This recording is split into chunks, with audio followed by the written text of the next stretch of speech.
आपने हरियाणा और महाराष्ट्र में एक शानदार जीत की बात करी। बहुत बड़ा कमबैक रहा और बहुत कन्विंसिंग विक्ट्री रही दोनों जगह। महाराष्ट्र में तो बहुत बड़ी जीत रही। आपने एक नारा दिया उन दिनों, बटोगे तो कटोगे। तो मैं ये जानना चाह रहा था आपसे कि ये नारा आपके कहाँ से आया, कैसे सोचा, और इसका अर्थ थोड़ा समझाएं हमको कि देखिए जी। देखिए मैं हरियाणा चुनाव के दौरान मथुरा मुझे जाने का अवसर प्राप्त हुआ था। रात्रि को मैं मथुरा में था। सुबह मुझे वहां पर आगरा में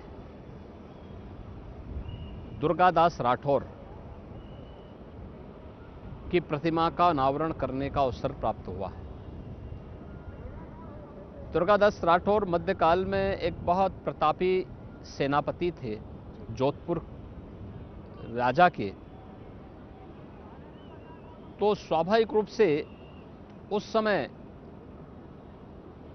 दुर्गादास राठौर के बारे में कहा जाता है कि जब जोधपुर के राजा महाराजा जसवंत सिंह को औरंगजेब परास्त नहीं कर पाया, उन्होंने उनके साथ समझौता किया और समझौते में इस बारे में कहा कि भाई आप अफगानों पे हमला करिए, मैं पीछे से आपकी सहायता करूंगा।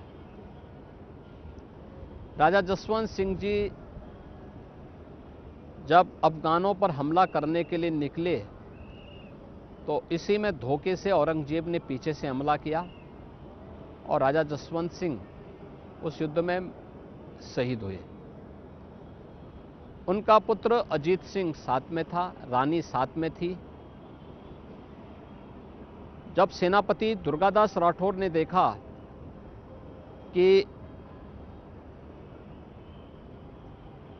राजा को मारने के बाद अब ये राजकुमार को मारना चाहते हैं, तो उन्होंने राजकुमार और रानी को ले जाकर के एक आश्रम में उन्हें रखा और फिर वहां से उनको दूर लेके चले गए।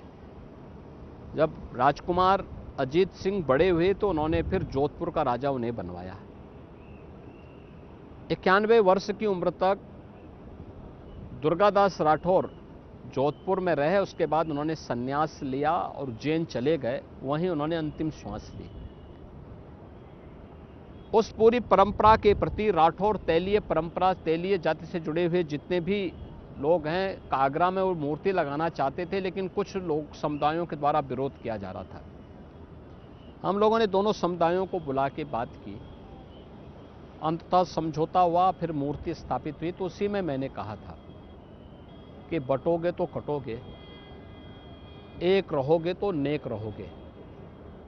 और मैं आभारी हूं आदरणीय प्रधानमंत्री जी ने एक रहोगे सेफ रहोगे के माध्यम से पूरे देश को इसके साथ जोड़ने का संदेश दिया है। और मैं मानता हूं महाकुंभ का भी यही संदेश है कि एकता से ही अखंड रहेगा देश। देश अखंड रहेगा तो देश सुरक्षित रहेगा, सनातन धर्म सुरक्षित रहेगा।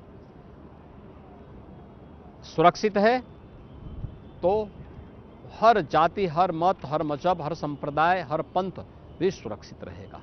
और सुरक्षा है तो समृद्धि अपने आप आएगी।